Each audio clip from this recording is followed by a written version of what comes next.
വിദ്യാർത്ഥികളുടെ അവകാശ പോരാട്ടത്തിന് വേണ്ടി ഇന്ത്യയിൽ പലയിടത്തും SFI തെരുവുകളിൽ പ്രതിഷേധിക്കുകയാണ്. SFIയുടെ അഖിലേന്ത്യാ ജോയിന്റ് സെക്രട്ടറിയായ ദീപ്ഷിത ദറാണ് പാർട്ടി കോൺഗ്രസ് വേദിയിൽ നിന്ന് നമ്മളോടൊപ്പം ഉള്ളത്. What do you think about the new UGC regulation of central government?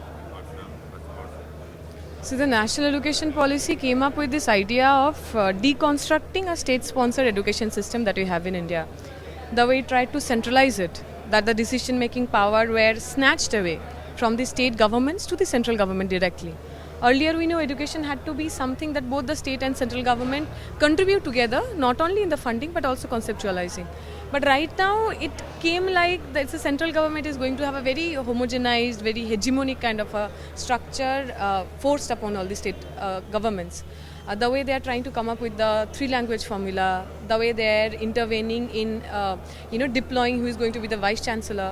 So all these things we believe curtails down the basic principle of India, of it being a democratic, of it being a federal country, and that's completely against the basic ethos of our constitutional principles. The situation of West Bengal universities and the current political scenario of the West Bengal, can you say about it? Just few days back, the education minister of West Bengal, he basically ran over his car onto a student who was protesting. And what they're protesting for? They are demanding from 2018 onwards, there had not been student union election happening. So if Mamata Banerjee and the Trinamool is posing themselves as the most democratic front against the BJP, then they should exercise the basic democratic practices, right? Which is the university and the school college elections. That has been stopped from 2018. So when the students demanded election, the education minister ran over their car. So you can understand, an education minister who do not think even a single time on putting his car over a student, what kind of education system is happening there in Bengal. Our school dropouts rate are sky scoring. The girls particularly who are getting married in a very early age, the number is highest among all the country. So everything that you conceptualize as a progressive state, what Bengal used to be, post Mamata Banerjee's coming to the power, particularly in the education sector, that had been completely destroyed. The police brutality that faced by SFI leaders. Yesterday was Comrade Sudipta Gupta Remembrance Day. The police brutality that faced in SFI in West Bengal. Comrade Sudipta Gupta also incidentally was killed for demanding the same. Election in the students union bodies in college universities. And yesterday when we are commemorating Comrade Sudipta Gupta, it is sad in other way that even after so many years we are still fighting for the same issue. And Comrade Sudipta was not he didn't die, he was killed, he was murdered by the state police, by the Mamata Banerjee government. And when the question was asked that a student had been killed and what is your reaction, Mamata Banerjee said it's a petty issue, it's a small issue. So for a chief minister for whom murder of a young student is a petty issue, we really don't see that woman or that individual has any morality to continue as a head of the state. But that's unfortunate that they have been being elected into the power again and again. And what they have done is destruction of the democratic spaces in West Bengal. The West Bengal current RG Kar issue, the safety of women in West Bengal, what do you say about that? It's not there. We remember when Mamata Banerjee became the chief minister, she was the first woman chief minister in Bengal.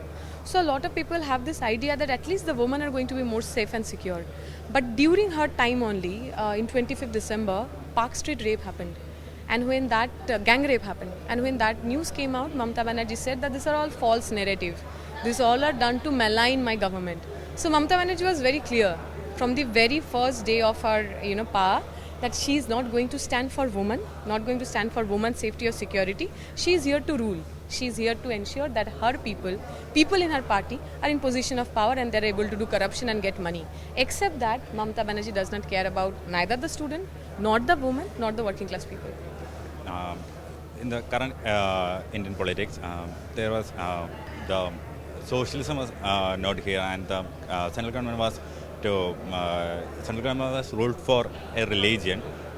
What is the SFI taking actions against these religious practices of central government? See, we have seen Ram Navami has become one festival, which is not a festival, which has become almost like a political weaponizing, where the rallies will go in front of the mosque and they try to vandalize everything.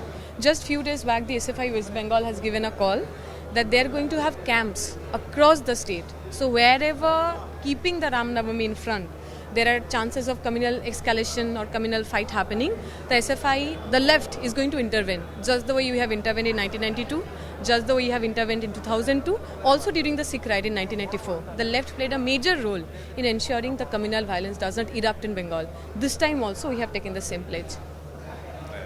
What do you give a message to the comrades of SFI in Kerala? We have been always been very inspiring. The kind of fight that you have fought against the Chancellor, who had been nothing but a stooge of the central government. The valiant fight, the valiant struggle that all of you have done, we get inspired with that every day. We hope that we all stay in the path of struggle, and the slogan that we give, independence, democracy, socialism, we all work collectively together and make that India possible.